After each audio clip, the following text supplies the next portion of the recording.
నమస్కారం అండి. నా పేరు డాక్టర్ ఆర్ఎంపి శెట్టి. జ్యోతిష్ శాస్త్ర విధానంలో గత కొన్ని సంవత్సరాలుగా అనేక విషయాలు మీకు తెలుపుతూ వస్తున్నాను. మీరు చూస్తున్నారు, అనుసరిస్తున్నారు, లాభపడ్డారు కూడా. చాలా సంతోషంగా ఉంది. అయితే నేను చెప్పేటువంటి ఒక ముఖ్యమైనటువంటి విశేషం ఏంటంటే, ఆగస్టు మాసం 2025 సంవత్సరం మరి ఈ యొక్క కుంభరాశి వారికి మాస ఫలితం ఎలా ఉంటుందో తెలియజేస్తున్నాను. జాగ్రత్తగా వినండి. మీ యొక్క కుంభరాశిలోకి వచ్చేటప్పటికి ఈ యొక్క రాహు ఉన్నాడు.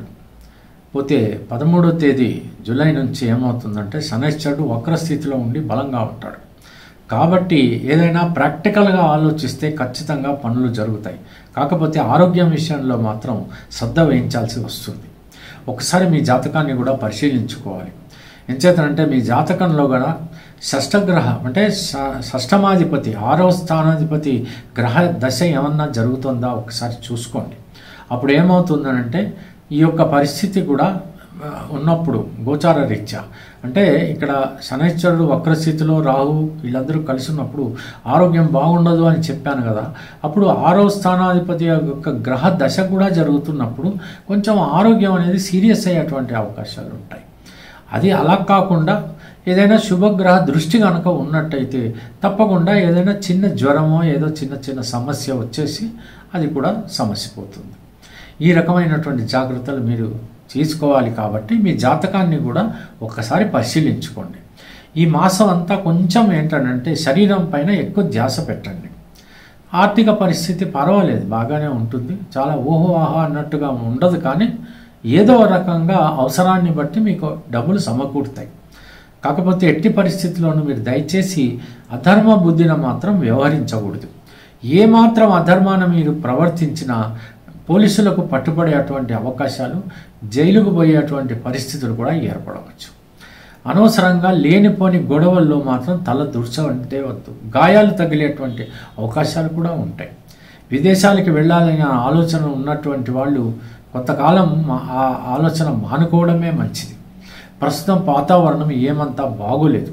కాబట్టి ఆ విదేశయానం అనేటువంటిది కాస్త ఒక సంవత్సరం తర్వాత ఆలోచించి అప్పుడు మీరు ప్రయాణం చేయవచ్చు.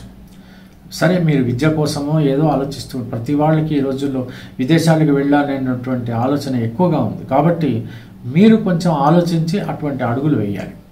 ఏదైనా నూతన వ్యాపారాలు ప్రారంభించాలని అనుకుంటున్నటువంటి వాళ్ళు మీరు కాస్త ఒక ఆగస్టు మాసంలో, 3వ మాసంలో, 4వ మాసంలో అలా మీరు అట్లాంటి ఆలోచనలు చేసుకోండి. నూతన భాగస్వాములు కలిసినప్పుడు ఒకసారి ఆలోచించండి. వాళ్ళు ఎందుకు కలుస్తున్నారు, మీరెందుకు వాళ్ళతో కలవాలి, ఇవన్నీ కూడా పూర్వాపరాలు ఆలోచించి ఆ రకంగా మీరు అడుగులు వేయాలి. లేకపోతే తీవ్రంగా నష్టపోయేటువంటి అవకాశాలు కూడా ఉంటాయి.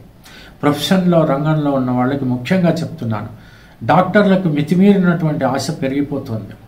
సరే, సైన్స్ పైన వాళ్ళకి పట్టు ఉన్నప్పటికీ కూడా దాన్ని డబ్బుగా క్యాష్ చేసుకోవాలి, కన్వర్ట్ చేసుకోవాలనే ఆశ పెరిగిపోతుంది.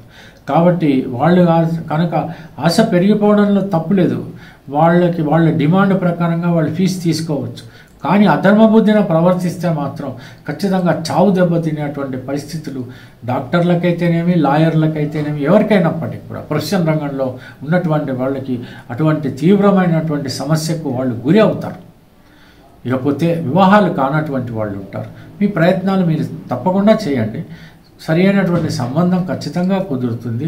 కళ్యాణం వచ్చినా కక్కొచ్చినా ఆగదు. కాబట్టి వివాహం జరిగే సమయమే ఉంటే మాత్రం ఖచ్చితంగా వివాహం జరిగిపోతుంది. అలాంటి సమయం మాత్రం ఇప్పుడు మనకు కనపడుతుంది. ఇకపోతే ఏదైనా ఉద్యోగాలు ఉన్నటువంటి వాళ్ళు సుపీరియర్స్ మిమ్మల్ని ఖచ్చితంగా బాగు చేసావు, బాగుంది అని మిమ్మల్ని ఏమి శ్లాఘించరు, మిమ్మల్ని ఏమి పొగడరు. అంచేత మీరు ఎట్టి పరిస్థితుల్లో డిప్రెషన్కి లోను కాకూడదు. మీ సబార్డినేట్స్ పెద్దగా మీకేం కోఆపరేట్ చేయరు. అటువంటి పరిస్థితుల్లో మీరు కోపగించుకోకూడదు. మీ పని మీరు చేసుకుపోతూ ఉండండి. వాళ్ళు ఖచ్చితంగా మీ మార్గంలోకి వచ్చేస్తారు ఆటోమేటిక్గా. ఇవన్నీ నెగటివ్ ఆస్పెక్ట్స్ అన్నీ పోవాలి అంటే నేను చెప్పేటువంటి ఈ సలహాని మాత్రం పాటించండి.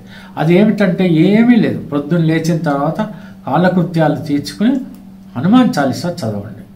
రాత్రి పడుకోబోయే ముందు హనుమాన్ చాలీసా చదవండి, చాలు. అప్పుడు మీరు విజయాలను ఖచ్చితంగా పొందేటువంటి అవకాశాలు మీకు కలుగుతాయి. ఏ మాత్రం ఆందోళన పడాల్సినటువంటి అవసరం లేదు.